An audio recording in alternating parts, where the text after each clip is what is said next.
Please like and subscribe for more content. Democrats celebrated the much-delayed Senate passage of their healthcare and climate spending package, expressing hope that the bill's approval could improve their prospects in the crucial midterm elections this November. The bill, formerly known as the Inflation Reduction Act, passed the Senate on Sunday in a party-line vote of 51-50, with Vice President Kamala Harris breaking the tie in the evenly divided chamber. Raucous applause broke out on the Senate floor after Harris announced the final tally, and Democrats continued their victory lap once the vote had concluded amid a belief that the bill will give Biden, and many Democrats, a record of significant achievement to campaign on.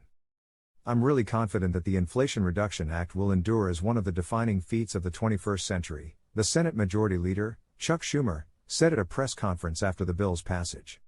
"To do small things with 50 votes is rough. To pass such a major piece of legislation, with only 50 votes, an intransigent Republican minority, a caucus running from Bernie Sanders to Joe Manchin, wow. Democrats' work is not quite done though. The Senate-approved bill now heads to the House, which must pass the legislation before it can go to Joe Biden's desk. The House is scheduled to return from its recess on Friday to take up the bill, and Democratic leaders have expressed confidence that it will pass.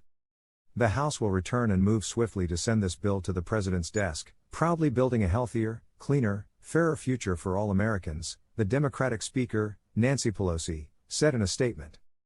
Democrats hope the bill's passage could also help them persuade voters to keep them in control of Congress in November, when every House seat and 34 Senate seats will be up for grabs.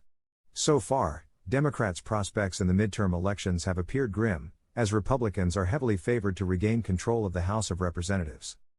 Asked on Monday morning whether he believed the bill's approval would benefit Democrats running in November, Biden said, "Do I expect it to help?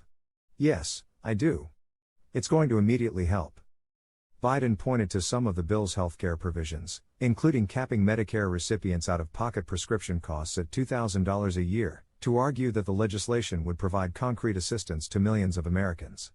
But that policy will not go into effect until 2025, and Biden acknowledged that some of the bill's most important provisions will take time to kick in.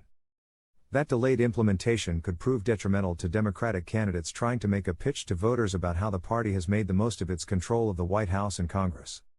Despite its name, the bill is also not expected to provide immediate relief to Americans struggling under the weight of record-high inflation.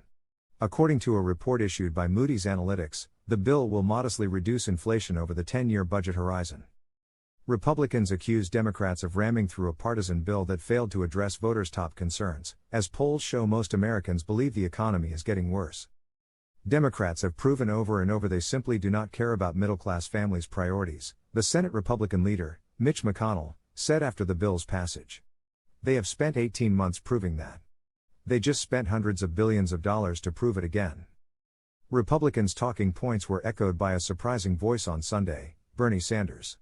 The progressive senator expressed concern that the bill would do little to help working Americans after he unsuccessfully pushed amendments to the bill that would have expanded its health care and financial assistance provisions.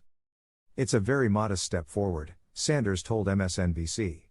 "Bottom line is, I'm going to support the bill because, given the crisis of climate change, the environmental community says this is a step forward. It doesn't go anywhere near as far as it should. It is a step forward." Democrats have championed the bill's environmental provisions, which mark America's most significant legislative effort yet to address the climate crisis.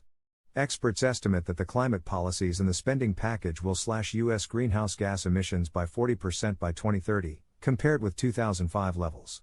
That accomplishment will bring the U.S. within striking distance of Biden's goal to cut emissions in half by the end of the decade, which scientists say must be achieved to avoid climate disaster. To win the support of the centrist Senator Joe Manchin, the bill also includes controversial proposals to expand oil and gas development on federal lands, which have sparked an outcry among some climate activists. But the bill's defenders say the climate benefits of the legislation far outweigh the costs.